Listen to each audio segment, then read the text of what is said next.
Question is, how do I keep my heart pure? Very nice question. Memorize this dua. It's from the Quran.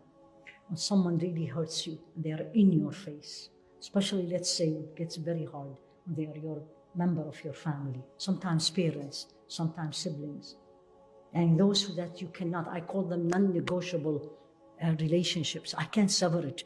I'm not going to go to Jannah. Make this dua, which is actually in Surah Al-Hashr. Rabbana-ghfir taj'al qulubina ghillal-lilladhina amanu. Ya Allah, do not allow my heart to have any ill feeling toward anyone, especially believers. Keep doing it. Literally, it's like when you have a dirty plate and you are washing it with a sponge and you look at the plate and says, whoa, the plate is clean. This is what this dua does. But practice it. And your intention is really, remember, intention is to keep your heart pure. I want to go to Allah, the pure heart.